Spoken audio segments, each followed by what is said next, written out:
Adivinen cuál es el país que produce más petróleo en el mundo. ¿Arabia Saudita? ¿Irak? ¿Irán? Ninguno de los anteriores. Con 13 millones de barriles al día, el mayor productor es Estados Unidos. La coronación es reciente y es una de las razones por las que se ha caído el precio del petróleo. Estados Unidos está comprando menos porque está produciendo mucho más. Y todo esto tiene un responsable, el fracking. ¿Qué es el fracking?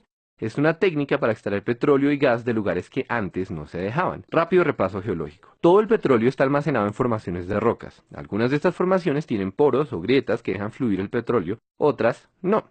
Las que no eran un problema para la industria petrolera, pero ahora que existe el fracking ya se puede sacar petróleo de ahí. Es más fácil entender todo esto si hablamos de un concepto clave, la presión. El petróleo es un fluido subterráneo que tiene que soportar millones de toneladas de tierra. Cuando nosotros taladramos hasta esa profundidad es como si estuviéramos destapando una gaseosa agitada. Así también el petróleo quiere salir por la tubería hasta la superficie porque la presión lo empuja. Pero todo esto depende de que exista un camino a la tubería. O sea, que las formaciones de rocas que almacenan petróleo tengan poros o grietas y que estén conectados. Si no hay conexión con la tubería es inútil porque la mayoría del petróleo se queda atrapada. Pues bien, resulta que ahora podemos fracturar las rocas para crear nuestras propias grietas. Eso es el fracking, que formalmente se llama fracturamiento hidráulico. Lo de fracturamiento ya se entiende, y lo de hidráulico es porque se utiliza agua a presión para romper las rocas, agua y arena. Pero la historia no termina ahí.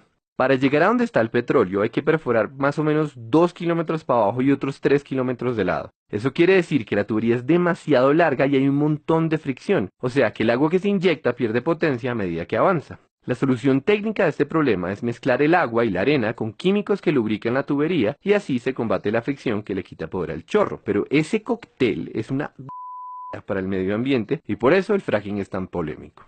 Para ser claros, no es que los pozos convencionales sean amigables con el medio ambiente, es que el fracking es peor. Básicamente estamos contaminando grandes cantidades de agua para romper rocas y buena parte del agua sucia que metemos se devuelve a la superficie todavía más sucia porque esas rocas tienen metales pesados y compuestos radioactivos. La contaminación es tanta que ya no es posible tratar el agua para hacerla potable. O sea, esa agüita se perdió y para siempre.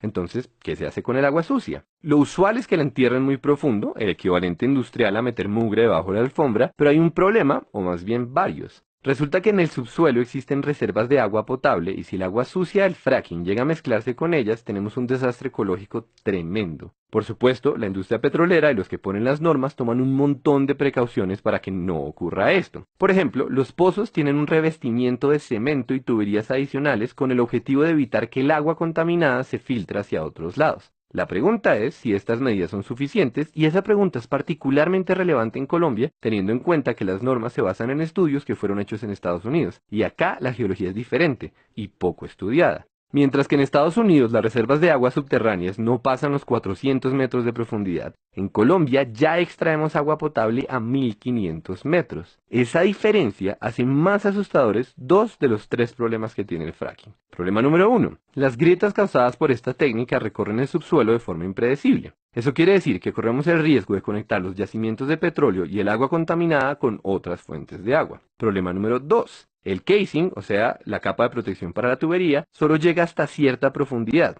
es decir, que el agua contaminada se puede filtrar por debajo. Y, problema número 3, el casing es una solución temporal. No se sabe qué pasa después de muchos años de desgaste en la estructura, y ya existen varios ejemplos de pozos en los que se comienza a filtrar el agua sucia. Y entre paréntesis, también se ha hablado de la asociación del fracking con el incremento de temblores, pero se argumenta que en los pocos casos en los que ocurre las magnitudes son despreciables. Ahora bien, dicho todo eso, es importante saber que hay más de 1 millón de pozos de fracking en el mundo, y ese dato es muy diciente. Nos dice que las consecuencias negativas del fracking teóricamente se pueden controlar, por lo menos a corto plazo, y también nos habla del rol protagónico del petróleo en la economía. Es que son 1 millón de pozos aumentando las reservas mundiales, y la cifra va creciendo, lo que nos trae de vuelta a Colombia. Colombia, que está por encima del 85% de los productores de petróleo del mundo. Colombia, cuya economía depende en buena parte de esta industria, pero también Colombia, la que solo ha explorado 9 zonas en lo que va de este año, porque cayó el precio del petróleo y por tanto cayeron las inversiones.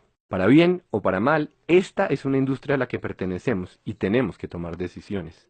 Es claramente un problema de costo-beneficio. ¿Vale la pena asumir el riesgo de que se debilite el sector petrolero? O, dicho al revés, ¿será que vale la pena asumir los riesgos del fracking? La respuesta no es fácil y no queremos decir que la tenemos, pero conviene aclarar una última cosa. como el fracking es mucho más costoso y como el precio del barril está tan bajito y como la industria petrolera en Colombia está alicaída, se está hablando de incentivos tributarios para el fracking. O sea, el país recibiría menos plata usando esta técnica que usando la tradicional. Entonces, de nuevo, ¿vale la pena?